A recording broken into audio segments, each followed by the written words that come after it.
Muy buenas tardes, tengan todas y todos ustedes. Sean bienvenidos a este jueves de Cultura Jurídica de esta Casa de Estudios de la Procuraduría General de Justicia de la Ciudad de México. Esta tarde abordaremos la conferencia magistral La importancia de la cadena de custodia para el sistema acusatorio. Y para ello nos acompaña el doctor Edward Charles Alexander Worrell González, para quien pido un fuerte aplauso.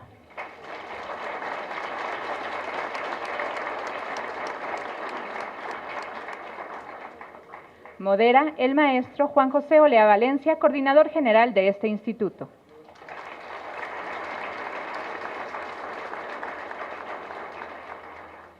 A continuación me permitiré leer una breve reseña de nuestro invitado. Es doctor en Ciencias Penales y Político Criminal, doctor en Educación por la Universidad de España y México. Tiene maestría en Ciencias Penales con mención especial por el Instituto Nacional en Ciencias Penales, maestría en Administración Pública por la Universidad de España, especialidad en Criminalística por el Instituto Nacional de Ciencias Penales. Es miembro fundador del claustro de doctores de la Facultad de Derecho de la Universidad Nacional Autónoma de México. Es formador de capacitadores para el nuevo sistema de justicia penal acusatorio en la Academia Regional de Seguridad Pública. Está certificado también como perito experto para juicio oral por el Centro de Justicia de las Américas de Santiago de Chile, mejor conocido como CEJA. Docente certificado por el Comité de Capacitación del Consejo de Coordinación para la implementación del sistema de justicia penal y por la Secretaría de Educación Pública a través del Consejo Nacional de Normalización y Certificación de Competencias Laborales, CONOCER. Se ha desempeñado también como docente en diversas universidades, como la Universidad Nacional Autónoma de México, la Asociación Nacional de Universidades e Institutos de Enseñanza Superior, ANUYES, así como en las universidades autónomas de los estados de Puebla, Guadalajara, Nayarit, San Luis Potosí, Sinaloa y Estado de México, entre muchas otras. También en el Centro Nacional de Medicina de Aviación y Procuradurías Generales de Justicia de diversos estados de nuestro país. Actualmente es docente en diversas universidades, en el Instituto Nacional de Ciencias Penales y en la Procuraduría General de Justicia de esta ciudad capital. A continuación, cedo el uso de la voz al maestro Juan José Olea Valencia. Muchas gracias, muy buenas tardes a todas y a todos. Nuevamente, bienvenidas, bienvenidos a la Casa de Estudios de la Procuraduría General de Justicia de la Ciudad de México.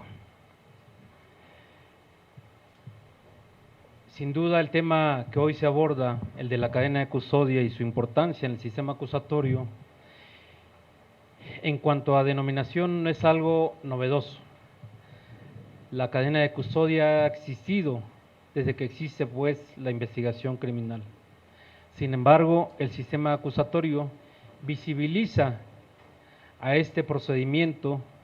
Es más, las políticas públicas acompañadas a la implementación del sistema acusatorio, en el marco de los acuerdos del Consejo Nacional de Seguridad Pública, la fortalecieron, la llevaron a un acuerdo, de tal forma que toda vez que contamos con un Código Nacional de Procedimientos Penales y se discute ya la posibilidad de que haya un Código Penal único, los procedimientos de investigación, de actuación pericial, policial, ministerial, pues de alguna forma tienden a homologarse. Ya tenemos varias leyes nacionales que, como se ha criticado en muchas ocasiones, el sistema acusatorio empezó de afuera hacia adentro. Anterior a en materia penal al menos, la política pública era del centro hacia afuera.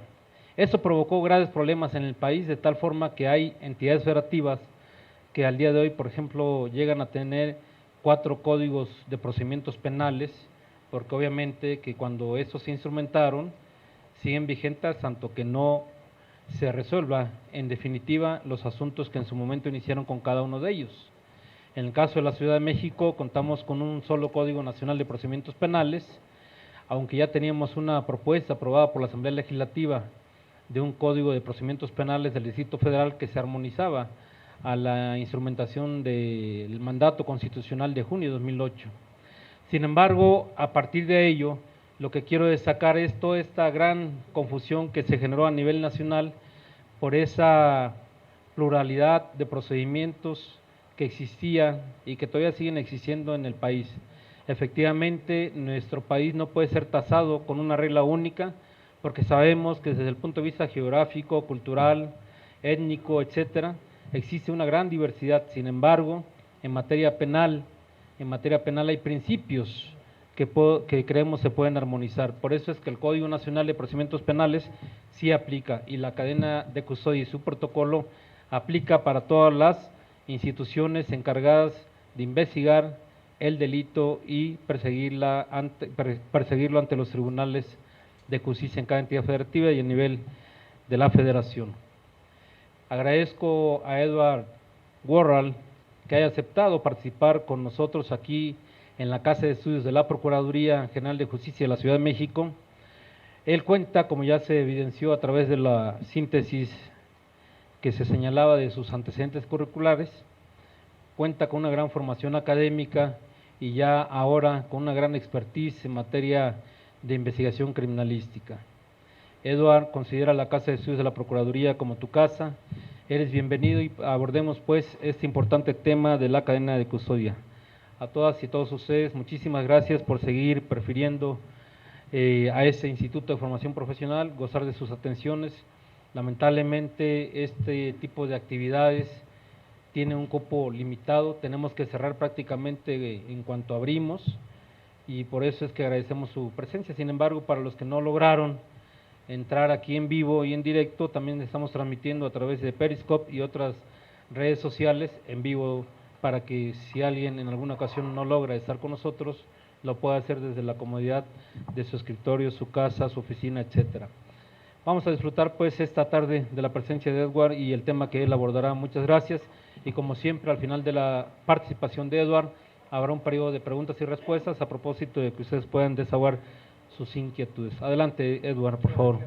Buenas tardes a todos y muchas gracias, maestro Olea, como siempre, es un gusto estar aquí en esta, efectivamente, mi casa. El tema que vamos a abordar, como bien señala el maestro Olea, no es nada nuevo para nosotros y quienes de una u otra manera formamos parte de la investigación criminal. Tenemos ese grave y fuerte compromiso de guardar celosamente lo que equivocadamente, les voy a explicar por qué lo digo así, hemos solido llamar elementos de prueba, o le llamamos prueba, la prueba material. Nada es prueba, esta es la aclaración, hasta en tanto el juez no decide que con ello se probó esta o aquella acciones. En ese sentido, dicho y aclarado de inicio, quisiera que entendiéramos que de lo que vamos a estar hablando aquí hoy por hoy, a los que participamos en la investigación criminal, nos corresponde, como lo dije, una parte, somos un eslabón de esa cadena de custodia. Creo que el concepto queda claro en la mente de muchos de ustedes, y aquellos que no lo tengan lo vamos a estar diciendo en un par de minutos, pero efectivamente es una serie de pasos. La cadena de custodia implica una serie de pasos que son eslabonados entre sí para tratar de conservar, preservar, usen el término que ustedes quieran, lo que pensamos se ha de utilizar o se habrá de utilizar en la audiencia de juicio para probar un hecho, y sobre todo la participación de alguien, y en este sentido, como lo marca nuestra propia literatura, los instrumentos que participaron en este hecho probablemente constitutivo de delito. Es importante que nos refiramos así, y así lo hemos hecho en las publicaciones que hemos tenido a bien arrojar por las redes, porque antes la legislación decía al Ministerio Público le corresponde la investigación de los delitos. Es correcto, pero ¿cómo sabemos cuando vamos a investigar que ya es un delito? Ya desde ahí a mí me parece siempre esta parte un poco confusa. Vamos a investigar un hecho que probablemente tenga características de delito, y es para eso que están los oficiales de la policía y los peritos. Ninguno de los dos tiene más o menos importancia, son igualmente importantes en la aclaración, en la indagatoria, en el esclarecimiento de los hechos como lo establece nuestra ley. De manera particular escogí esta imagen que lamento que aquí no tenga mucha claridad, espero que en los monitores de los dados sí la estén viendo, porque si ustedes ven, ahí está el perito, también está el policía, la policía, por ahí, y verán ustedes que estamos hablando de elementos que todavía no sabemos ni qué son. Sin embargo, alguien llamó y dijo, hay un hecho, se está llevando a cabo un hecho, probablemente constitutivo de delito, a eso se llama noticia criminal. Cuando llega la policía como primer respondiente, de eso platicábamos el maestro Lea y su servidor, ese primer respondiente tiene una gran responsabilidad por ahí. Y no lo es menos el pensar que, por un lado, tiene que cuidar el lugar que así, por años hemos llamado equivocadamente el escenario de los hechos, el escenario del delito, también llamamos el lugar de los hechos y o de los hallazgos, depende del acuerdo al que nos refiramos, le hemos llamado de muchas maneras, pero creo que todos entendemos que hoy, incluso el nombre que tiene, el lugar de la intervención, no deja de ser otro más, que a lo mejor al rato le cambiaremos, ¿no? Como sea, a ese lugar al que arriba la policía como primer respondiente, y así lo marca el protocolo, es el encargado de seguridad pública que llega en primer lugar al lugar, ese es el primer respondiente, tiene bajo sus manos el cuidado, como decía, de ese lugar de los hechos, o del hallazgo, o de la simulación, pueden ser muchos lugares que ya verán, la pericia es la que nos va a dejar ver justamente de qué tipo de lugar se trata. Y no solo eso, sino que lo que haya dentro de este lugar, de la intervención, que son los indicios, que también nos confunde el código porque hablamos de datos de prueba, de vestigios, de huellas, de evidencias, de objetos, de instrumentos, todos estos por separado merecen una explicación aparte. Sin embargo, para los fines de esta tarde, yo quisiera que todos hablásemos, entendiéramos que estamos refiriéndonos a los indicios y con ese nombre, por supuesto, podríamos integrar a todos los demás. Cuando esta policía o este policía llegan al lugar, no saben lo que hay, en esta imagen pueden ver claramente que a lo mejor aducen ustedes que se trata de droga, armas, piratería, qué sé yo, lo que ustedes quieran. Sin embargo, todos estos y cada uno en conjunto y por separado implican para este policía una situación muy importante que es la de riesgo. Riesgos desde los biológicos hasta los físicos, personales, morales, de toda suerte. En este sentido, claro, el policía si se acerca sin ninguna protección, sin ningún entendimiento, es posible que contraiga una enfermedad o que contraiga la muerte, lo voy a decir de esa manera, ¿no? Para que entiendan, porque se acercan a muchos riesgos a los cuales ni siquiera tienen la claridad de lo que están enfrentando, porque atrás de este bulto de cosas puede haber por ahí un disparador, puede haber una persona con un arma o más personas. Entonces, y eso es la parte medular del asunto de la cadena de custodia, para que se lleve a cabo la custodia o el cuidado de estos indicios, va a ser necesario poner en primer término en riesgo la vida de este oficial de la policía. Enseguida su seguridad psicológica, porque ustedes verán a lo largo de las imágenes cómo, y les vamos a hablar de hechos, casos reales, cómo el policía va encontrándose, enfrentándose a cuestiones que a lo mejor no soñaba o no pensó que le iban a dar. Todos creemos cuando hablamos de cadena de custodia, incluso cuando hablamos de investigación criminal, de criminalística, etcétera, que todo es conforme al libro, ¿no? Hay que observar y luego de observar hay que hacer la fijación y esas son recetas, pero la verdad operativa es una cuestión muy distinta. Depende del hecho y depende de sus circunstancias la manera en la que éste se habrá de investigar en un momento dado. Vamos pues a cambiar de imagen, si me lo permiten. ¿Qué es la cadena de custodia? Bueno, esta definición está a la mano de todos ustedes, se encuentra en el artículo 227 dentro de nuestro código, pero podemos entenderla como está ahí subrayado, como ese sistema de control y registro de los indicios. Pero fíjese cómo ahí dice que también le llaman evidencia, objeto, instrumento o producto del delito. Claro, no estamos pensando que un indicio pudiera tener siempre ese nombre a lo largo del procedimiento, pero les estoy pidiendo que lo entiendan así para que no nos confundamos, porque si yo les hablo hoy de huellas o de vestigios o de rastros o de manchas, no dejan de ser indicios todos estos, por eso no nos confundamos. Y dice que la cadena de custodia comienza, también es un punto muy interesante que me acaba de abordar el maestro Lea, en el momento que ese objeto, ese indicio, abandona o tiene movimiento, como él lo dijo, desde el lugar de la intervención o lugar de los hechos, para que algunos me entiendan, y se pone en manos de un tercero, en este caso de la policía de investigación o quien tenga que llevarlo a algún otro lugar, por ejemplo, a un lugar a la bodega de indicios, a la bodega de evidencias, o bien a un laboratorio propio de las procuradurías para su examinación y análisis detallado. Entonces, la cadena ya tenemos que es un sistema de control y registro, eso lo entendemos todos, de los indicios, que pueden ser productos del delito, es decir, si alguien le da un palazo a alguien en la cabeza y esa pala que usaron queda con sangre, fue un producto, esa sangre, de ese delito. También es un instrumento esa pala, si se fijan, con él vulneraron la resistencia de la persona y la lastimaron. Pero no por ello deja de ser un indicio, tampoco deja de ser una mancha, tampoco deja de ser lo que ustedes quieran. Tiene muchas capacidades de llamar, muchas facilidades o posibilidades de ser llamado. Entonces entendamos que la cadena de custodia, como les decía, está referida aquí, pero a veces nuestras definiciones se quedan cortas para nuestra realidad y es a donde queremos llegarles. Por otro lado, ya no cambió.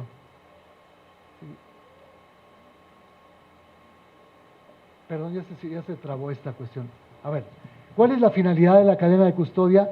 Todos entendemos desde luego que vamos a tratar de conservar así se llama, mismicidad, la refieren algunos autores, otros dicen mismidad, pero de lo que se trata es la originalidad, la autenticidad de estos indicios que futuramente van a ser elementos de prueba. Los noramericanos, los ingleses les llaman physical evidence, ¿no? Le llaman a esto evidencia física, aquí la podemos llamar evidencia material, pero también aquí hago una aclaración, no todo es evidente. A lo mejor si ustedes están viendo que yo aviento este vaso y se rompe y ven los pedazos por ahí, podrían inferir que los mismos pedazos pertenecen a este vaso. Y a lo mejor fue para ustedes evidente el hecho, pero aquel que llega a investigar no tiene por qué pensar que es evidente. Nos tomó, por ejemplo, a los que se dedican a la criminalística, pueden ser médicos, abogados, ingenieros, cualquier rama del saber es importante para la investigación criminal, que a lo mejor les tomó 5 años en la universidad, luego 2 años de alguna especialidad, 2 años de maestría, y quizás se fueron a cursos específicos de las procuradurías.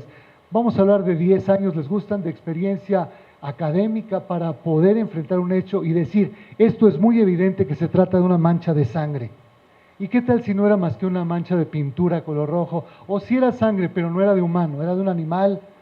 En ese sentido, por eso es inexacto o inconsistente llamarle evidencia a algo. Es por ello mi insistencia. Muy bien, entonces, la finalidad es que esos indicios que hayan sido determinados, encontrados, también así lo dice nuestra legislación, dice ubicados, hallados, encontrados, descubiertos, pero también menciona otra variabilidad que es aportados. Si se acaba de cometer un hecho en el cual perdieron la vida algunas personas, por ejemplo, ese hecho dejó cambios en el mundo material que son la muerte, o sea, dejó algunos cadáveres ahí, ese es el resultado o producto del hecho.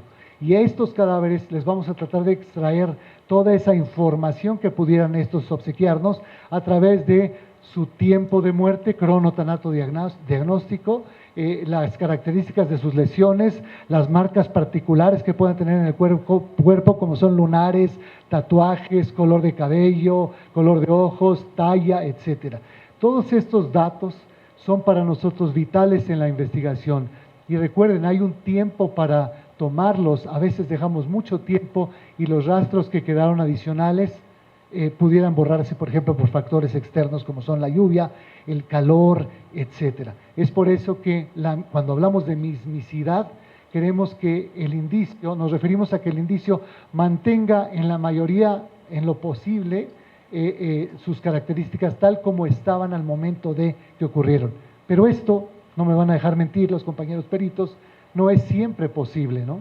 Por ejemplo, si tenemos sangre y estamos a 30 y tantos grados de calor, como en Sonora, 40 y tantos, pues esa sangre como elemento biológico en un ratito se va a degradar, en un ratito se va a descomponer. De ahí la necesidad de que le demos velocidad y utilicemos otras técnicas, otras estrategias para conservar ese indicio y poder sacarle provecho para que el mismo nos hable del hecho que ocurrió. Muy bien, entonces, de este 27, de este 227, como dice, vamos a tratar de corroborar que estos elementos materiales sean los mismos que se obtuvieron en el lugar de intervención.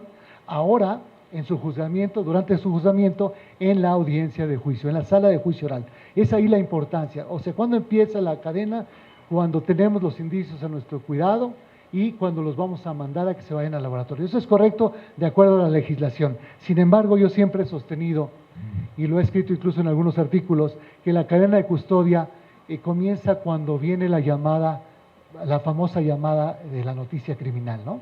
Cuando alguien da aviso de un hecho, es cuando ya está esa operadora mandando el aviso a la policía, y la policía, si se tarda en llegar o no, ya estamos descuidando esa prontitud, esa inmediatez que quisiéramos tener en todos los casos para el mejor aprovechamiento de los indicios. Muy bien, ¿cuáles son las consideraciones que se deben tener presentes en la consecución de la cadena de custodia? Es importante que vean que de este mismo artículo 227 podemos desprender que nos dicen que habrán de cuidarse los siguientes factores, por ejemplo, la identidad, el estado original, las condiciones en las que se encuentra, etcétera, etcétera, etcétera. Estas exigencias no hablan más que de la mismidad que les estoy insistiendo, ¿no? Esa mismidad quisiéramos que se mantuviera, como lo dije 3 veces ya, a lo largo del procedimiento, del proceso penal, ¿de acuerdo? Muy bien, vamos a pasarnos a otra parte. ¿Quiénes llevan a cabo esta cadena de custodia? Esto es para mí lo más importante. Aquí jugamos un papel muchas personas, desde la misma operadora, como les decía, con qué prontitud hizo llegar esa noticia criminal a manos de la policía, desde que el policía se desplaza al lugar de la intervención, es decir, se apersona o se constituye, como quieran decirlo, una vez que mide lo que hay ahí, que ve, que observa de manera amplia qué está pasando, qué se necesita para investigar, para llevar a cabo esa investigación criminal. Y me refiero, si va a entrar así como va, y lo digo con todo respeto, con su macana, o va a necesitar un arma, o va a necesitar 2 armas, o va a necesitar muchas personas que lo apoyen. Porque entrar a un lugar, ojalá que todo fuera como los libros, vamos a recolectar esto, vamos a marcarle los caballetes, así se llaman, los caballetes, vamos a poner los indicadores, nuestra brújula Plastimarx, y ya estamos, ¿no? No es así, compañeros. La verdad es que cada hecho nos marca y nos exige cuestiones muy diversas que a veces sí nos altera el orden que tenemos previsto como el mejor. Y es aquí cuando en las clases solemos decir, el orden de los tractores sí altera el viaducto, ¿no? Aquí vamos a tener que hacer las cosas de una manera quizás más ágil, a efectos de poder conservar precisamente estos indicios. ¿Quiénes llevan a cabo entonces la cadena? Decía al iniciar esta lámina, la operadora, los policías, luego de los policías, desde luego, los peritos que van a penetrar al lugar, la policía de investigación, aquellos policías que se van a encargar de llevar estos indicios una vez que hayan sido localizados, fijados, es decir, tomado fotografía o video o descritos de manera escrita o por dibujo, como ustedes quieran, para guardar relación de lo que había ahí, cómo llegamos. Es decir, vamos a tratar de mantener a través de la fotografía una constancia de que cuando llegamos así estaban las cosas, para que a la hora de que nos lo exijan en el juzgado podamos decir que efectivamente nosotros no manipulamos nada y que si algo está fuera de su lugar no es correspondencia nuestra. En ese sentido, quiero que quede claro, para eso se da cuenta de los pasos que vamos haciendo, para mantener esa originalidad de las cuestiones. Entonces dijimos operadora, policía, peritos, policías otra vez cuando sale el indicio de este lugar de intervención, el bodeguero que los recibe en la bodega de indicios, y déjenme llamar el bodeguero, y por otro lado los que reciben en los laboratorios de criminalística. Y ahí en los laboratorios habrá otros peritos que con sus conocimientos particulares estarán estudiando estos elementos materiales que tengan por ahí. Hablamos aquí de otra subdivisión, hablamos de cosas macroscópicas que podemos ver a simple vista, pero recuerden que los indicios no siempre los vamos a avistar con los meros ojos o simplemente con los ojos. Nos tenemos que poner lentes o usar lentes adicionales para poder verlos, incluso microscopios, o valernos de luces especiales para poder detectarlos, ponerlos en relieve y a su vez retratarlos y llevarnos muestra de estos, o tomar algún tipo de calca de los mismos o levantarlos con papeles adhesivos, lo que ustedes quieran. Esa es la manera en la que vamos a estar guardando constancia y desde luego recolectando estos indicios. ¿Cómo funciona en la práctica esta cadena de custodia? Por lo menos para la policía y los peritos, este es el modo. todos llamamos antes al 066, al 089, hoy tenemos el 911, como sea, no dejan de ser teléfonos así considerados de emergencia, a donde llama cualquier gobernado. Y la palabra gobernado a muchos les confunde. Cualquier miembro de la sociedad en este sentido puede llamar, cualquier hijo de vecino puede llamar y decir, a la comadre de la casa de enfrente le acaban de golpear o le acaban de hacer esto, fue un señor así asado y se acaba de ir. Esa es la noticia criminal.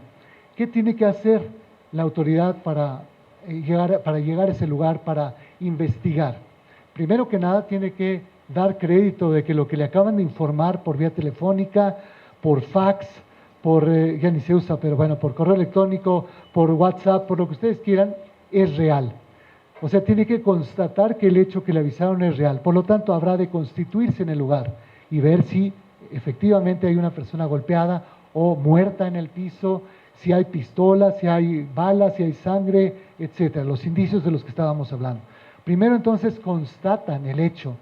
Enseguida de constatarlo, se comunica, si no es que tiene otra manera de hacerlo, con el Ministerio Público para decirle, pues así están las cosas, creo que hay peligro, necesito el apoyo, por favor. Entonces se le puede mandar, depende del tipo de delito, si es de competencia federal o local, el apoyo, Policía Federal o lo que fuera necesario para fortificar la presencia y asegurar sobre todo la presencia de este policía en el lugar en capacidad de primer investigador o primer respondiente.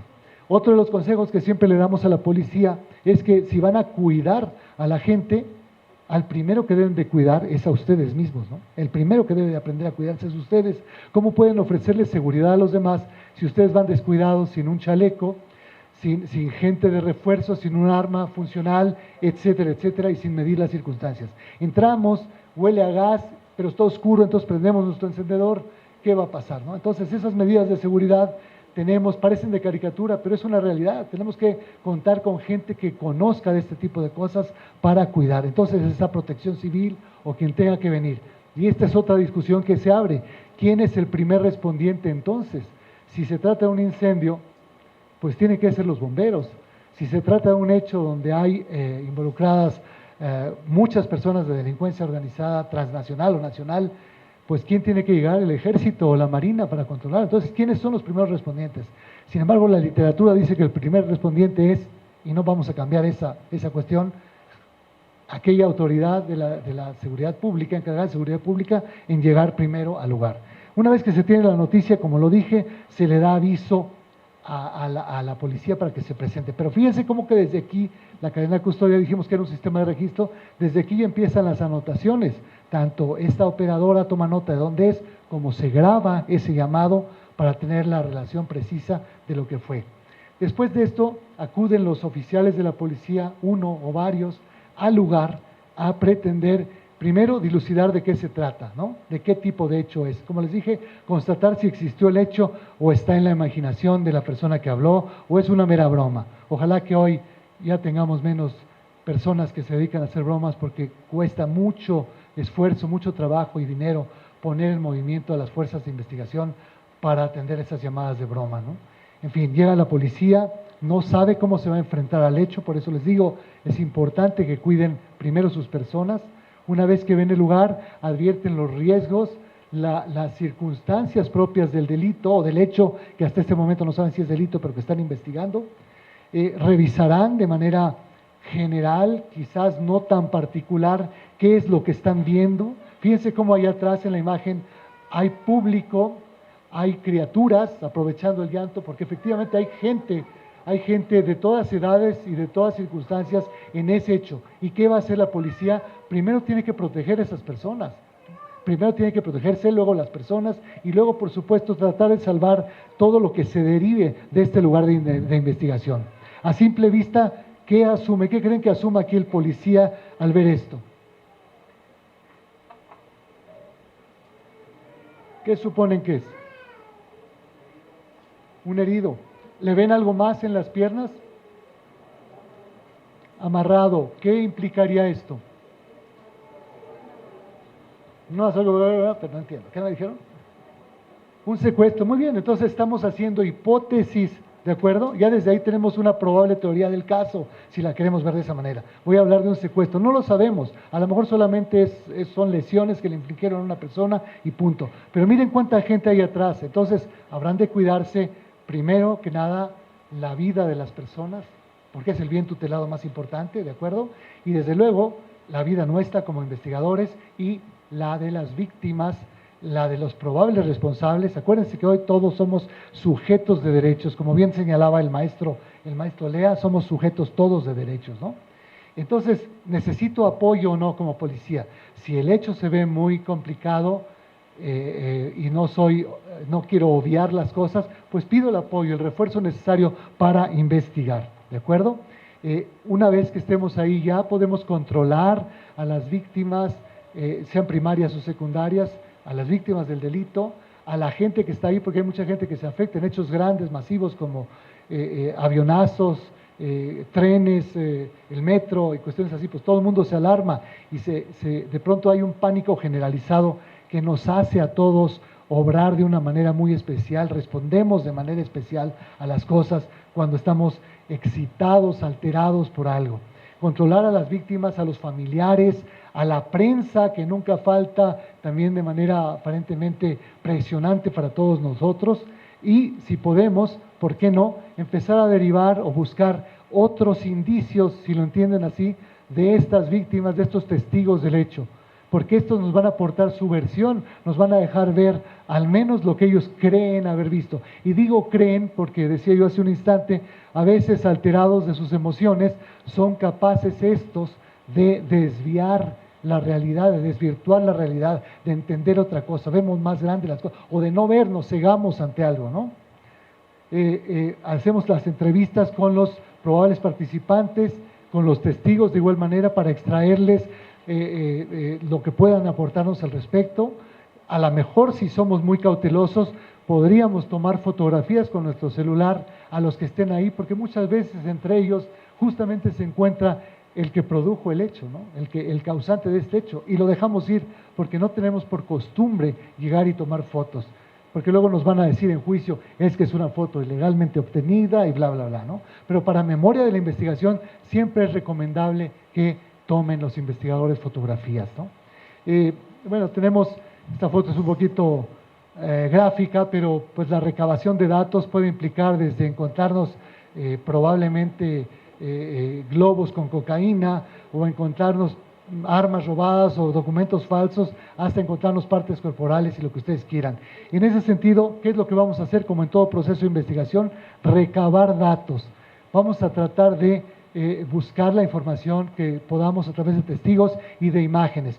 Pero recordemos esto, al policía no le corresponde totalmente esto del salvado de los indicios, le corresponde lo que en el acuerdo A002 de 2010 y luego en el A009 de 2015 se llamaba los dos momentos de la cadena de custodia, preservación y procesamiento.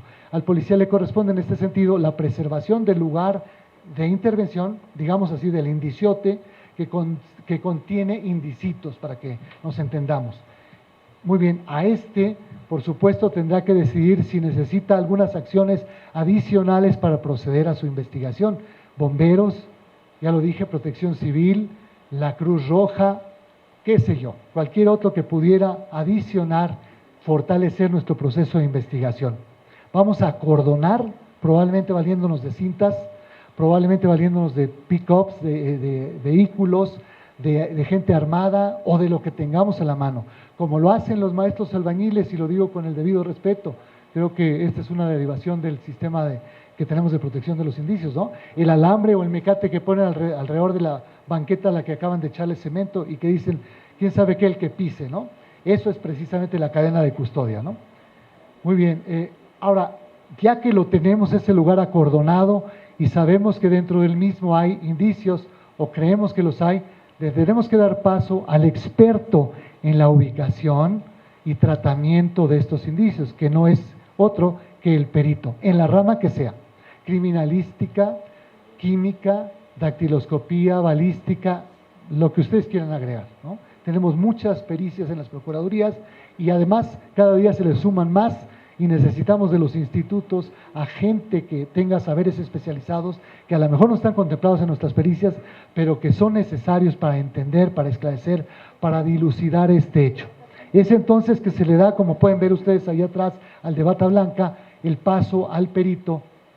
Ya le entrega el oficial de policía desde que llegó. Recuerden que les dije, comienzan las anotaciones, él toma nota de todo lo que vio, cómo estaba, quiénes entrevistó, cómo lo hizo, etcétera. Ese es su informe, su parte policial, y ese parte tendrá que ser, por supuesto, detalladamente elaborado a efecto de llegar a un acta que se llama acta de entrega-recepción o recepción-entrega, como quieran decirla. Yo le entrego al señor perito esto, él me recibe si acepta las condiciones en las que está el lugar de intervención. Pero si este lugar de intervención en un momento dado, yo como perito determino que está mal preservado, está muy escasa el área de investigación, hay muchos riesgos para que se pierda o alteren los indicios, o bien para nuestra seguridad, se lo marco al policía. Es el momento de hacerlo. No tenemos por qué tomar y partir de un error, porque ese mismo error, como decía Sir Francis Bacon, bienaventurados los que me copien, pues de ellos serán mis errores. Nos seguimos con ese error de investigación y ese será a lo largo de toda. Como resultado tendremos a un, voy a usar un término muy científico que todos conocen, a un malandro en la calle, ¿no? Vamos a tener a un probable delincuente, a un probable responsable de hechos en la calle porque la investigación no la hicimos adecuadamente. Por parte de los peritos hay labores muy especializadas, por supuesto, como lo dije, en diversos rubros. Uno de ellos es la investigación, la examinación del lugar de los hechos, lugar de la intervención ahora, y con ello los indicios que en este se localicen.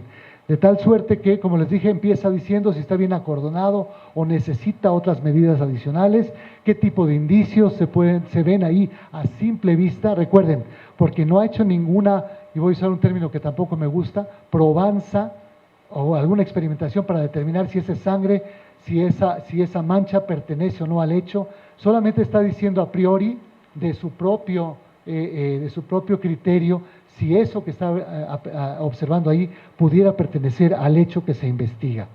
En este sentido, una vez que reciben el lugar de la intervención, los peritos tendrán que ser coordinados por como lo dice el acuerdo de PGR, y por el primer respondiente también, el cadena de custodia, por un coordinador de peritos. Este perito, la recomendación es que sea criminalista, desde luego, porque la criminalística es la madre de todas las otras pericias, es decir, es la que marca la ruta y el cómo se van a hacer las cosas para todos aquellos conocimientos adicionales que pudieran requerirse para esclarecer un hecho.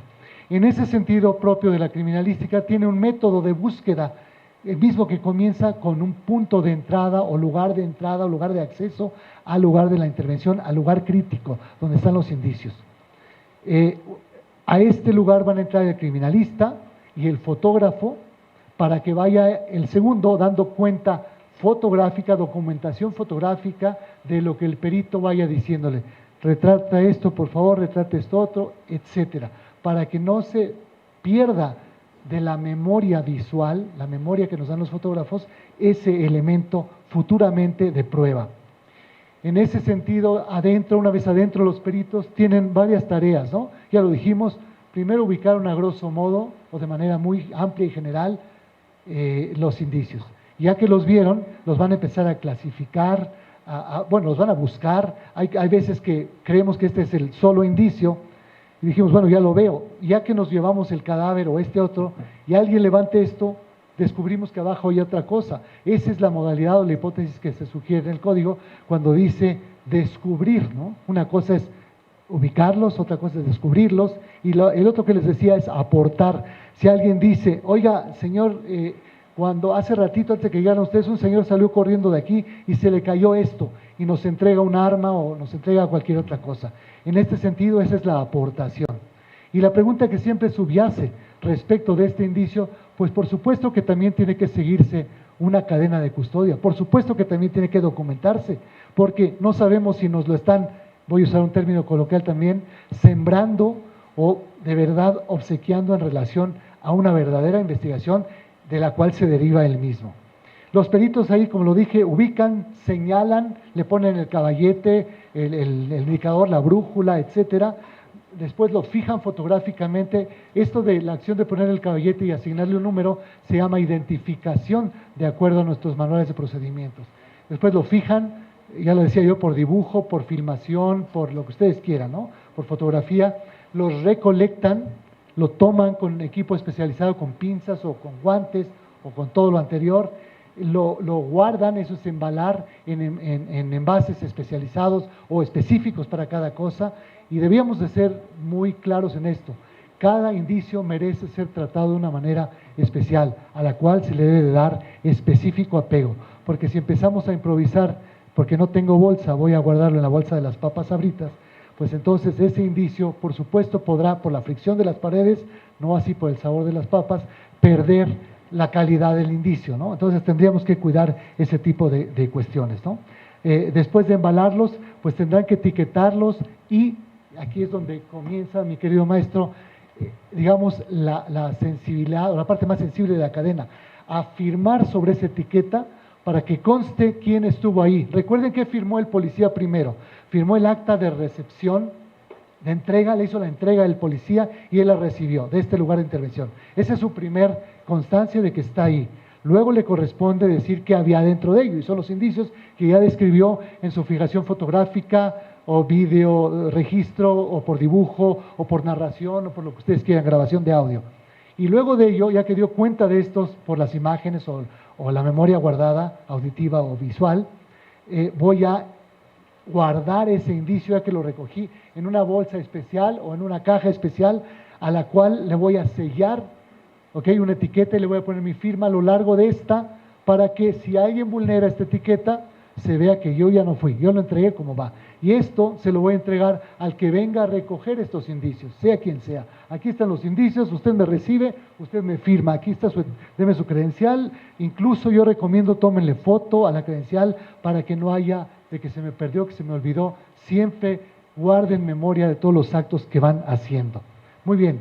Después queda por registrar estos indicios del formato de cadena de custodia, como por supuesto lo tienen que hacer los peritos, ya en particular, y abrir un formato de cadena de custodia. Aquí otro tema que me hizo el favor el maestro Olea de traer a la mente, lo cual es una realidad dolorosa. Nos quejamos todos de la cantidad de formatos que tenemos que llevar, maestro Olea. ¿No es correcto? Porque para cada cosa hay un formato, y al rato algo se olvida, y esa persona que lo olvidó, como es ese eslabón que queda registrado en esa cadena, será el responsable de la pérdida de este indicio, o más aún adquiere alguna responsabilidad penal, no solo administrativa, ¿no? Después hacemos las recomendaciones como peritos para el manejo específico de este elemento, digamos, es líquido. No sé si es un explosivo o no, no me consta, pero quiero que lo trate, recomiendo que lo trate tal o cual persona. Este otro es biológico, quiero que lo trate, fíjense lo que estoy haciendo. Aquí ya están mis huellas dactilares. Por lo tanto, si llegamos de manera descuidada y lo meto a la bolsa, pues ya dejé también, o le borré las que tenía que podían ser importantes. Entonces, tengo que pensar qué tipo de elementos le voy a extraer a este. Y a la imaginación de ustedes podrán ver claramente que aquí habría la necesidad de la intervención de un dactiloscopista, de una persona experta en dactiloscopía, un criminalista, a lo mejor un genetista que pueda revisar pelos, sangre, células, etcétera, sudor, lo que ustedes quieran, ¿no? Entonces tenemos que cuidar lo que se llama prueba sobre prueba o indicio sobre indicio, porque este indicio en sí puede albergar a muchos otros en su haber. Por eso es importante el saber manejarlos y, como decía, y lo dice aquí la lámina, qué manejo le vamos a dar, a dónde van a llegar, qué cuidados se le deben de dar, quiénes lo van a tocar, que serán los siguientes eslabones de la cadena de custodia. Muy bien, y por supuesto entregar este indicio a la policía o a la persona que se los va a llevar a la bodega o al laboratorio en su momento. Pero para nosotros lo más importante es la cadena de custodia, por eso nos permitimos aprovechar este espacio que nos hizo el favor el maestro Lea de otorgar. La parte más sensible de la cadena de custodia es definitivamente el cómo y en qué condiciones empieza la misma. Ustedes se imaginan a un policía que llega al lugar de la intervención, como lo dijimos, sin saber de qué se trata. Solo le dijeron que había un muerto, pero no le dijeron que allá arriba había 4 tiradores, ¿no? y otro que de huella, y otro que de soya, y otro, no le dijeron, y así está haciendo la investigación. Imagínense después de que tiene que enfrentarse en sangrientas balaceras, ¿no? Imagínense qué va a pasar con este policía cuando ve que pierden la vida a sus compañeros o lo hieren a él, ¿no? ¿Qué pasa con él, con su familia, con su vida? Esto es lo que quiero que entiendan. La cadena de custodia no es nada más seguir una receta, sino apegarse a las circunstancias y a las consecuencias de lo que la misma nos ofrece o nos da. En este sentido, este policía tendrá que reunir estos elementos materiales, como les dije, los indicios, para finalmente hablar sobre ellos y mantener esta originalidad o mismidad ante el órgano jurisdiccional, a quien tendrá en un momento dado que convencer de que efectivamente ese indicio se encontraba por ahí, que es el mismo, que no fue alterado y que de él se derivaron esta y aquella y otras pruebas. ¿De acuerdo? Pero ¿cuáles son las condiciones, les decía yo, en las que realmente tiene que trabajar tanto la policía como servicios periciales? Porque unos y otros están expuestos a los mismos riesgos. Alguna vez propusimos en algún espacio educativo que los peritos debían de portar arma, porque muchas veces, la verdad, están en un lugar tan delicado, tan peligroso, y no hay ni siquiera un policía. Los policías dicen, ¿qué crees, compañero? Nos acaba de llegar otro homicidio, ahí lo dejamos, peritos. Espéreme, compañero, con todo respeto, y entonces, espéreme aquí, ¿dónde me están dejando, no? Esa es la cuestión, ¿no? Bueno, mire, el policía, como les dije, se enfrenta a situaciones que contienen peligro en todos los momentos. Peligro para su vida, peligro para los demás, para la ciudadanía, para su salud, para sus hijos, porque si se muere él, ¿quién los va a mantener? Sancho no se va a encargar de sus hijos, y esa es otra cuestión que tenemos que ver, ¿no? Vamos a estar viendo con constancia hechos violentos, estos hechos violentos a los cuales no sabemos cómo reaccionamos. ¿Reaccionamos bien? ¿De veras sabemos manejar un arma? ¿De veras tenemos el temple para manejar un arma y disparar cuando sea necesario? ¿De veras vamos a respetar los derechos del otro y decirle, perdón compañero, baje esa pistola porque si no, claro que no hay tiempo para pensar esas cosas, ¿no? Tenemos que reaccionar, se llama tiro de respuesta esta cuestión, ¿no? Entonces la emoción a muchos nos lleva más allá de lo que quisiéramos y nos hace, por tanto, responder de manera diversa a lo que se esperaba, ¿no? Enfrentamos la muerte entre nuestros compañeros o de nosotros mismos o de la gente a la que vemos a los alrededores o de las víctimas o de los que están ahí como meros espectadores y sin embargo sigue la balacera y son víctimas casuales o secundarias, ¿no? Tenemos que ver con la muerte y a pesar de todo ello tenemos que llevar siempre un registro ordenado de lo que vamos haciendo, de todo lo actuado. Y hay que reconocer muchas cuestiones aquí. La persona primera que da la cara al delincuente es el policía y a veces los sobajamos o creemos que son menos. No es cierto, el policía es el primer eslabón, el más importante de la cadena de custodia. Independientemente, fíjense bien, tiene que escribir todo esto de su estado anímico. Si lo alteraron porque le dispararon o mataron a su amigo o por lo que ustedes quieran le metieron un susto. Vean la cara de este pobre chamaco que no pasa de los 11 años, yo creo que ya está de investigador ahí, ¿no? Y sin embargo ya es policía, ¿no? En el mismo sentido, al rato se los llevan como probables peligros, como probables testigos o como probables imputados de la acción, ¿no? Y estos no saben cuál va a ser su destino, su paradero. Vean nada más las caras. Entonces, ¿cuál investigación? ¿En qué acabó su labor? Esa es la cadena de custodia, compañeros. Para finalmente lleguen estos elementos policiales a los juzgados a declarar, ojo, vienen de guardia, guardia de 24 horas, en la que si bien les fue, se tomaron una nutritiva torta de tamal, ¿no? Y con eso van a llegar 24 horas de desvelo, más todo lo que traían de su vida anterior, a una audiencia que no sabemos si va a durar 1 hora o 18 horas o más, y el policía tiene que estar ahí. Y tiene que rendir su declaración ante el órgano jurisdiccional de la siguiente manera, van a ver, ¿no? Y esto es lo que vemos, la parte más complicada. Explicarle al juez de manera serena, tranquila, clara, concisa, contundente, por supuesto objetiva, qué es lo que recuerda haber visto, qué es lo que escribió en su informe policial, ¿no? ¿Quiénes estaban ahí? ¿Cómo estaba el lugar? ¿Cuáles eran las condiciones climatológicas? Si algo pasó o alguien pasó por ahí que vio como sospechoso, si se tomaron fotos, si se metió a la prensa, todo eso lo tiene que responder de pronto el policía, porque así parecen ser los interrogatorios directos, ¿no? Estas son las cosas que tiene que definitivamente tratar de responder ante la cadena de custodia el policía, al igual que el perito. Tienen que ser claros, lo dije, precisos, de alguna manera objetivos, No puede hablarse de subjetividad. Oiga, es que yo lo vi alterado. ¿Usted es psicólogo? No. Entonces, ¿cómo clasifica la alteración? ¿En qué nivel tiene esa alteración? ¿Me entienden? Es una cosa muy, muy delicada. Tienen que ser concretos, hablar de lo que se les pregunta y no empezar a divagar con el o sea, y es que, y este, porque entonces ya nos perdimos. ¿Qué le preguntó el abogado litigante? Sobre eso responda. Sean claros en ese sentido, porque a veces, repito, dicen que el pez muere por su propia boca, ¿no? A veces abrimos la boca más de la cuenta y nos metemos en áreas, es que yo le tomé el pulso, y yo le pregunto al policía, ¿y es usted médico? No, no más pregunta a su señoría, ¿me explico? Entonces, ¿de qué nos estamos confiando o fiando para hacer estas cosas? Tengo que ser veraz, porque además, si en alguna cosa fallo, mi memoria falla o manifiesto algo distinto a lo expresado por escrito en mi informe, me están grabando. Acá está mi declaración y recuerden lo que dice, solo será prueba, dice el código, aquello que se ventile o que se desahogue en audiencia de juicio. O sea que mi informe y mi dictamen como perito pudieran pasar a un segundo plano, porque lo que estoy diciendo aquí, aun si me equivoqué, y mi abogado que me presentó, léase Ministerio Público, o bien el abogado de la defensa, en el caso de los testigos particulares, me hace ver la contradicción en el contrainterrogatorio. Quien está mintiendo soy yo, quien está haciéndose acreedor a alguna responsabilidad soy yo como declarante. Por ello tenemos que ser veraces, contundentes en el sentido de quien pega primero pega dos veces y por supuesto convincentes en cuanto a la voluntad del órgano jurisdiccional.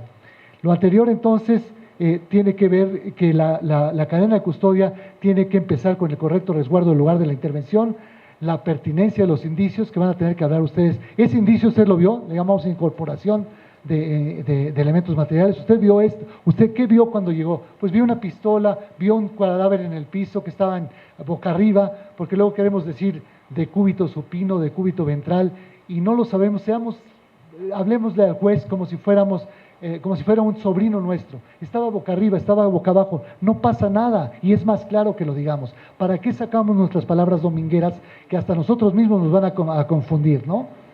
Vamos a hacer relación de este indicio para con el hecho y desde luego mantener la mismicidad de la prueba. Este es un caso que lo vamos a ver de manera muy rápida. ¿Tenemos todavía unos minutos, maestro? Sí, muchas gracias. Esta es la verdad de un caso. Se trata de un hecho de tránsito al cual la policía empieza a perseguir, le dan persecución porque se pasan un alto a estas personas, los siguen hasta el domicilio y una vez ahí, compañeros, pues se baja la policía para buscar a los malandros, bueno, a los que se pasaron el alto. Fíjense, hasta ahí son gente que se pasaron solamente un alto y huyeron de la autoridad. Vean ustedes el desarrollo de la situación, ¿no? Primero tienen que ver si hay riesgos, ¿no? Riesgos latentes en el lugar ya, si no los aprecian y se meten, en primer lugar, sin una orden de juez para hacer un cateo, ya están vulnerando derechos de la persona, ¿no? Entonces hay muchas cuestiones que se tienen que cuidar. Después de que ven riesgos latentes, si los advierten, y si no los advierten, pues ya se los llevó, como dicen por ahí, el payaso, ¿no? Porque esta es la cuestión. Allá desde esa ventana les estaban disparando, entonces hay que repeler a esta agresión, y ese es el cuidado de la cadena de custodia, compañeros, ¿eh? Fíjense, para entrar por los que se pasaron el alto, a esto se llega, ¿no? Y luego de eso vean la cantidad de tiros que se intercambiaron y por supuesto las muertes que de aquí se pueden derivar, tanto primero, y lo digo con mi debido respeto a mis amigos de los policías, primero por ellos y luego por los malandros, ¿no? Vean ustedes, ahora sí vamos a pasar a buscar los elementos, ¿no? A buscar los elementos de prueba, los indicios, al lugar de intervención, ya que se controló el hecho, o al menos la peligrosidad del hecho, o al menos se cree que ya se controló.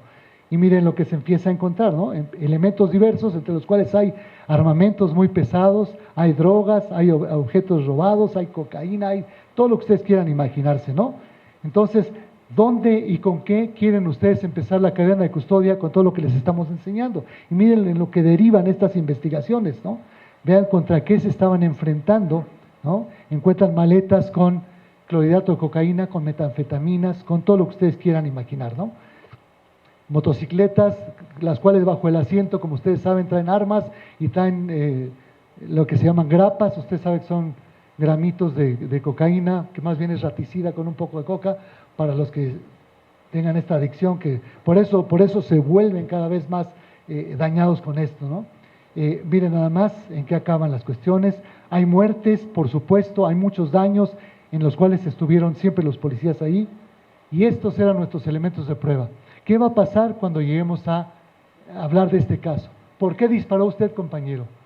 ¿Por qué disparó?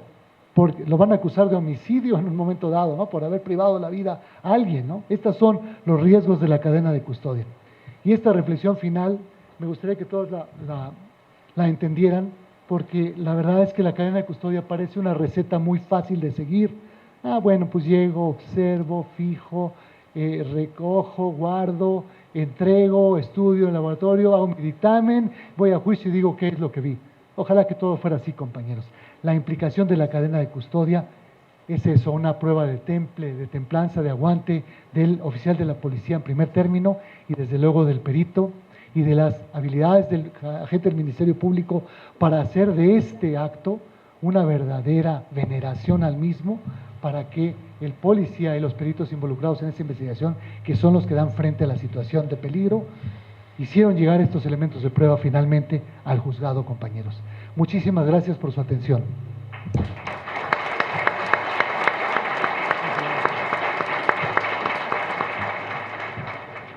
Muy bien, vamos a abrir el espacio de intervenciones, si son tan amables, compañeros, de auxiliarnos para que quien levante la mano podamos acercarle acá de este lado al frente, por favor. Buenas tardes, mi nombre es Juan José Mirós. Bueno, su servidor fue policía en el estado de Tamaulipas y quería hacer un comentario nada más de que tenemos una gran problemática en algunos estados de la República, como Tamaulipas, donde el primer respondiente, o quien debería hacer el trabajo de primer respondiente al ser la primera autoridad en llegar, son los militares. Y no están preparados, y a duras penas los policías lo estamos. Los militares tienen una prácticamente nula preparación en este aspecto. Entonces sí, nada más como un comentario de que es algo que debería tomarse en cuenta en cuanto a la preparación de ellos también, ¿no? Y lo que comentaba de que cuando llega uno al juicio oral y le hacen uno la pregunta y no, usted no es médico, usted no es abogado o algo así, ¿no? Fíjense que tuvimos alguna vez una pasantía con la Policía Nacional del Ecuador y ellos tienen un grupo de élite que es el GIR, el Grupo de Intervención y Rescate, y nos comentaban que, bueno, ellos prepararon a ese grupo para un poquito subsanar estas faltas, estos errores. Resulta que ellos, aparte de la preparación policial, tienen preparación como técnicos en urgencias médicas, tienen la preparación también en alguna especialidad de la criminalística y algunos son hasta buzos y paracaidistas, cosa que nuestros grupos de élite policiales pues no vemos a veces que estén tan preparados de esa manera, ¿no? Entonces nada más eran los dos comentarios y me gustaría saber su opinión respecto a lo primero que dije de los militares. ¿Cómo no? Muchas gracias. Es una pregunta muy interesante en el sentido de que, comentaba el maestro Lea, no todos efectivamente, como dice usted, están capacitados para ello, pero ya se les está capacitando a los militares y a los marinos. De hecho, personalmente me ha tocado ocasión de preparar al personal pericial aquí en la Sedena, ¿no? Y en Marina, en Semar también, ¿no? Pero eso no quiere decir que ya todos lo estén, como tampoco todos los policías lo están preparados, ni tampoco todos los peritos, ni los agentes del Ministerio Público, ni los mismos jueces están preparados para esta condición del sistema acusatorio. Creo que tenemos que enfrentarlo, desgraciadamente, como se nos va presentando. Y vamos a incurrir en este tipo de situaciones donde le pregunten, ¿y usted es médico? Como acaba de decir usted, bueno, soy técnico, le pregunté si era médico, ¿me explico? Y en eso, ¿para qué lo quieren hacer, exponer a usted? Para hacer que la prueba caiga, porque le está afectando a la teoría del caso del otro, ¿no? Eso es desacreditar al perito y o a su dicho, ¿no? Efectivamente, ojalá que todos tuviéramos esa preparación. Legalmente, maestro, ¿usted quiere complementar esto de la fuerza pericial? Adelante, muchas gracias. ¿Alguien más? Maestro Worral, agradecemos en mucho. Gracias. Es muy importante hablar con respecto a la policía. Se ha olvidado el trabajo de la policía, se le maneja como si fuera una máquina, y la verdad es que enfrentar criminales y después enfrentar abogados son dos cosas completamente diferentes. Se requieren instituciones, espacios, presupuesto y gente que de verdad ame a México para que sigan apoyando en esta causa compleja y difícil que tenemos, y me parece la única posibilidad de que salgamos adelante de este caos que tenemos y que nos dé lo que esperamos, que es la justicia. Muchas gracias. Gracias a usted.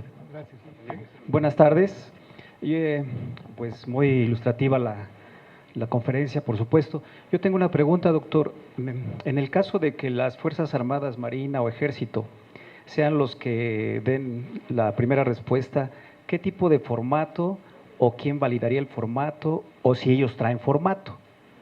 Esa sería mi pregunta. Una pregunta también muy valiosa y de consecuencias. Considerando que en un momento dado ese formato o esa parte de la cadena de custodia puede ser objeto de valoración o de nulificación. Claro, o de refutación en un momento dado. Así es, ¿sí? Esa es mi pregunta. Efectivamente, creo, y lo señalaba atinadísimamente el maestro Olea al inicio, de pronto tenemos que cada procuraduría pareciera obrar con su propio estilo.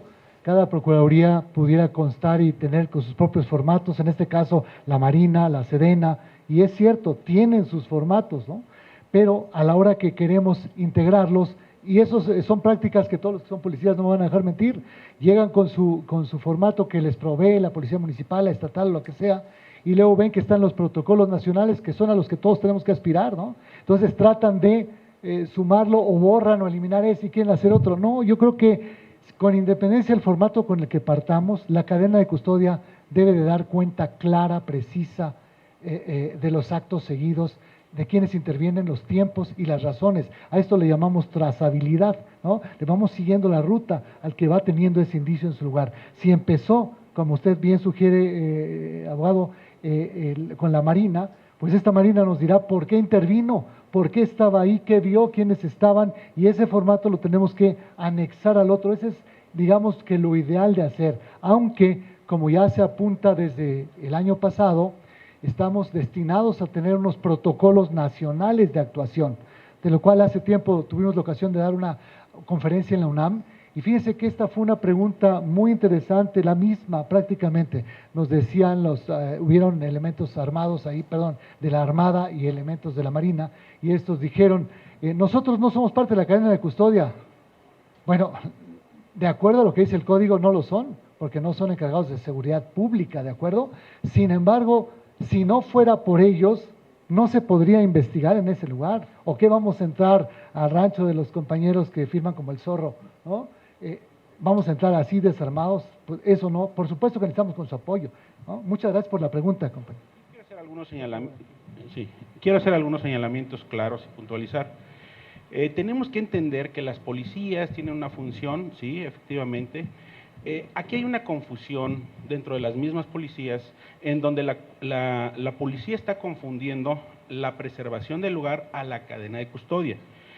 En los ejemplos que usted nos pone, hay múltiples personas que están en el piso, que tienen sangre, que hay indicios y todo eso. En un ejercicio práctico sobre el mismo, ¿qué tendría que ser? La policía como primer respondiente de todo esto, lo primero que tiene que hacer es preservar. Claro. ¿Preservar para qué? Para que el experto continúe. Sabemos que también, exponemos en la PGR, tiene la policía facultada. Esa policía facultada también, bueno, tiene las capacidades y tiene el entrenamiento y también la capacitación como criminalistas. Bueno, eso yo pienso que es el primer orden que tenemos que entender. Sí hay riesgos para las policías, totalmente, pero si supiéramos o entendiéramos qué es la función real para elaborar la cadena de custodia, es completamente sencillo. Esos eslabones que dice usted, yo difiero un poquito en el sentido que usted hace el señalamiento, que la cadena de custodia inicia desde la llamada telefónica o de la noticia criminal. Uno, no puede ser así si lo viéramos que en una audiencia no podemos citar a la persona que recibe el llamado. ¿Por qué? Porque en un cuestionamiento legal, ¿qué sería? Usted sabe, ubicó el lugar, recibió, conoció la voz de la persona, no, lo desconocemos, lo desconoce esa persona. Entonces, la cadena de custodia va a empezar, y lo digo en la vida práctica, o sea, desde el momento que los indicios nosotros los tenemos a la vista, o la persona o la autoridad que va a manipularlos. Si es el policía, porque el caso así lo requiera, por una necesidad, el policía puede iniciar la cadena de custodia y le da la continuidad. Claro. Nosotros en la vida cotidiana, o sea, yo llego a un a un lugar de investigación. En ese lugar de investigación, ¿qué es lo que voy a hacer?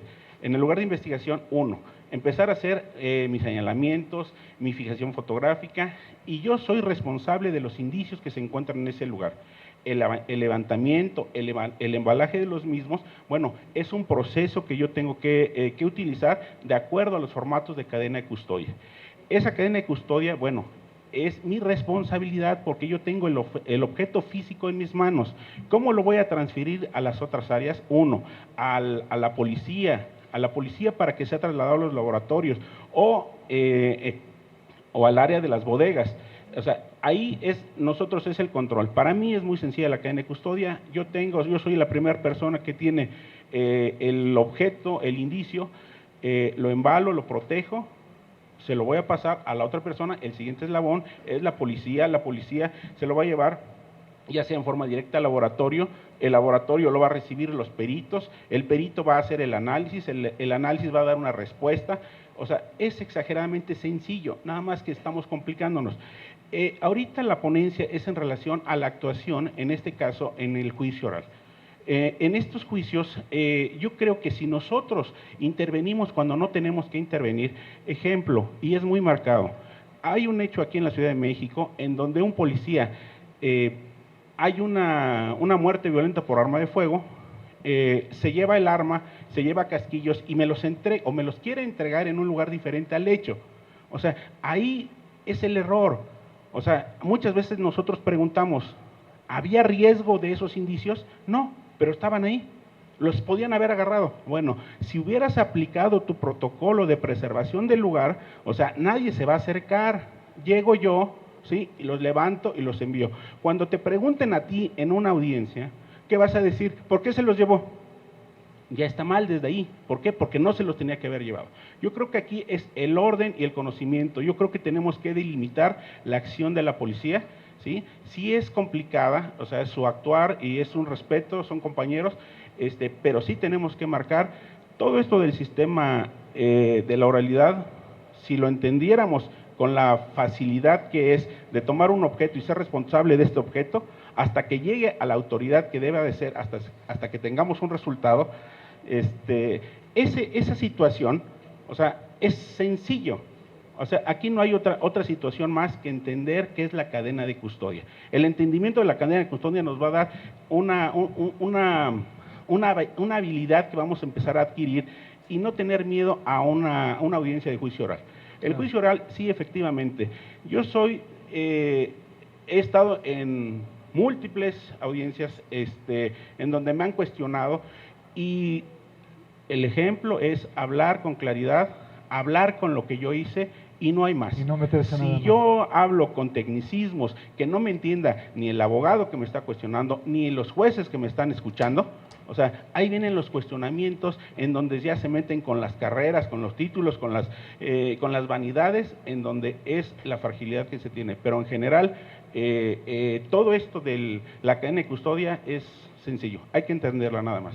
Muchas gracias por Muchas tu gracias. intervención. Es cierto, la cadena de custodia de alguna manera podemos entenderla como esa serie de pasos que se siguen, que pudieran, como lo dije, parecer fáciles, y la otra es el registro de la misma. ¿Y quién es el custodio? Precisamente quien tiene esos indicios en su mano. Yo dije, y lo aclaré desde el principio, desde mi particular punto de vista, la cadena empieza desde que nos llaman, porque a final de cuentas somos responsables ya de la investigación del lugar, pero efectivamente en lo legal, el indicio desde que está en nuestras manos, nosotros somos los responsables de y si nos llaman a hablar del mismo en la audiencia de juicio, de estaremos hablando. Muchas gracias por su intervención, excelente. Sí, hola, buena tarde. Soy estudiante de la licenciatura de investigación policial. Yo le quería preguntar si no considera que se le exige demasiado a la policía, porque ha mencionado varios puntos, entre ellos que la bolsa de papas, me acuerdo muy bien, que luego se guarda ahí un indicio, ¿más? Se guarda ahí los indicios. Nuestros propios mandos, yo todavía no soy activo, me falta todavía bastante un año, pero nuestros propios mandos nos han comentado que luego uno tiene que resolver los problemas porque no se cuentan con las herramientas. También mencionó, que luego los policías no piden el apoyo. Cuando un policía atiende una situación en la que tiene que acordonar un lugar de hechos o de un hallazgo, también tiene que estar al pendiente de que las personas no entren, familiares o etcétera, personas que no tienen nada que ver. Tiene que tomar fotos, tiene que también tomar en cuenta el clima. Está presionado por muchas situaciones. Por lo que también nos han dicho, el policía lo menos que quiere es hacer mal el trabajo, por todas las consecuencias que eso conlleva, especialmente legales. Si uno no pide el apoyo se pide, las herramientas se piden, el problema es que no se les otorgan, no porque la Procuraduría sea mala o cosas así, simplemente porque pues no existe el presupuesto. Claro. Como mencionaron ¿Cuál es ayer, la pregunta, compañero? precisamente, si no considera usted que se le pide mucho al policía cuando no se le tienen las herramientas ni el alcance del apoyo. La respuesta es también en apariencia sencilla. El presupuesto lo hay para las cuestiones, pero no todos los lugares alcanzan al tener todos los elementos a la mano. Las exigencias para el policía pues son las que ser policía precisamente implica, ¿no? Entramos y a sabiendas de los riesgos y responsabilidades que tenemos, precisamente a sabiendas de las mismas, hemos aceptado entrar a este lugar a formar parte de este cuerpo policial, ¿no? Yo creo que en ese sentido podríamos entender que si tenemos que enfrentar vicisitudes, dificultades, pues qué bueno que contamos con la improvisación. Solo esperemos que esa improvisación de pronto no nos meta en problemas respecto de eso que nos correspondía, como dice el compañero, a nosotros, que es guardar ese lugar para que otro experto en el área específica llegue y examine o levante los indicios, ¿de acuerdo? Muchas gracias. Por allá. Mi nombre es José Refugio Vitepalma y un comentario que a través de la praxis profesional lo he visto. Lo que falta es invertir en la investigación científica. Eso es un punto muy toral para el efecto de que se sustente la teoría del caso, la hipótesis, porque sin indicios, sin medios de prueba, será muy buena la hipótesis, pero ¿qué pasa? Se viene abajo. ¿Pero por qué? Por falta de recursos, precisamente en la investigación. Se requieren reactivos, se requieren equipo y todo eso debe de ser de buena calidad para el efecto de que no se pueda alterar todos estos indicios. Por otra parte, también he visto algo muy curioso. En el cumplimiento del deber, la policía, cuando repele una agresión eminente y actual y en defensa del ciudadano, lo primero que se le hace, y si cae abatido, ¿sí?, el responsable de esa reacción, pues es detenido, desarmado, detenido y llevado hasta incomunicado ante el Ministerio Público, cosa que debe ser inmediatamente asistido y de las primeras entrevistas se debe dar libertad, porque está cumpliendo con un deber. 2, la policía facultada obviamente también debe de dársele la capacitación adecuada para que den cumplimiento y una efectividad en la investigación. Son puntos importantes para que se sustente la hipótesis en la investigación y de esta manera se pueda sustentar ante la audiencia de juicio oral. Previamente, digamos, con la audiencia inicial y la audiencia intermedia. Es cuanto le agradezco el uso de la palabra. Bien, solamente como comentario adicional, de conformidad con el Código Nacional de Procedimientos Penales, creemos que en el espíritu del legislador, ante la importancia precisamente de los indicios y de las evidencias, de garantizar que éstas llegaran ante la autoridad judicial, quien va a tenerlas a la vista y a través de los medios de prueba se puedan desahogar en la propia audiencia de juicio oral, destaca la importancia precisamente de que ese indicio que se encontró en el lugar de los hechos sea el mismo y no otro, no haya sido alterado, etcétera, ¿no? Como propiamente se señala, o sustituido, de tal forma que a nivel nacional ese despliegue que hay se hace a través de la policía y de otras fuerzas del orden público. Esta facultad que se da para la intervención a la policía para procesar el lugar de los hechos es temporal y tiene límites también, por supuesto. La policía no puede hacer funciones periciales, ni los peritos pueden hacer funciones policiales. Zapatero a tu zapato. De ahí que es muy importante tener presente, y aquí en la Procuraduría lo tenemos, porque hay esa distinción. Efectivamente hay policía de investigación ya capacitada por ese Instituto de Formación Profesional y certificada para intervenir en esa primera fase, en tanto se incorporan precisamente ya los compañeros peritos, que son los que tienen la expertise, perito, pericia, experiencia y conocimiento. Eso no se puede sustituir en su ámbito, como tampoco se puede sustituir la habilidad y la destreza y la experiencia que tienen las y los policías de investigación.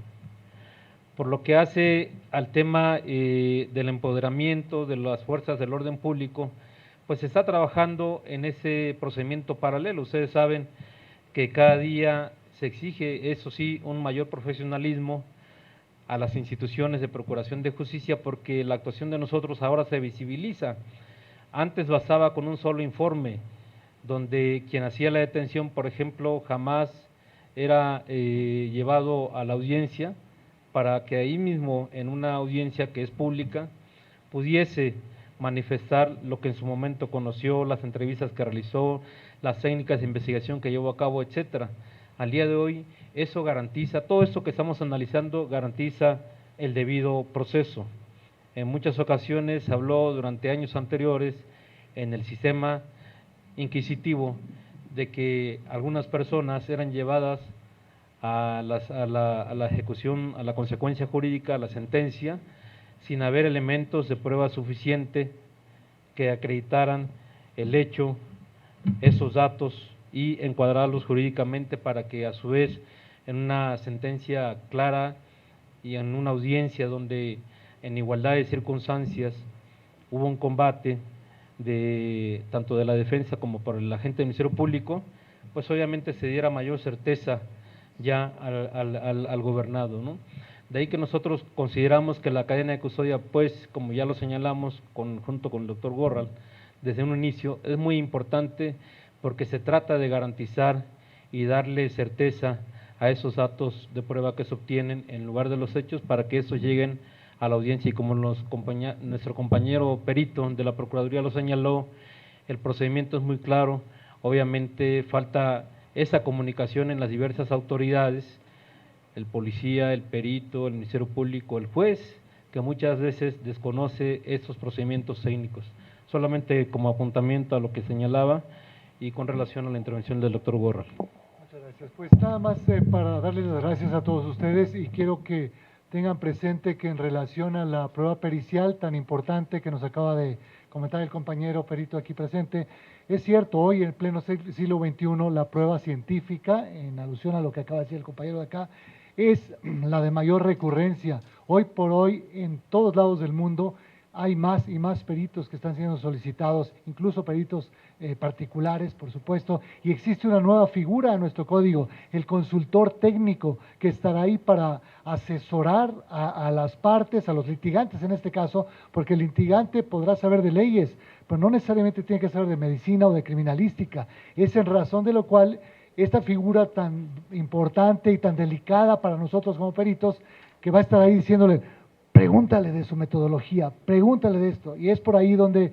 pueden desestimar seguramente aquello que fue tan importante para ese acto de investigación, y ahora con una pregunta o dos que a lo mejor pareciera no tener relación, nos echan abajo todo lo que dijimos. Muchas gracias por su atención y esperamos verles en futura ocasión.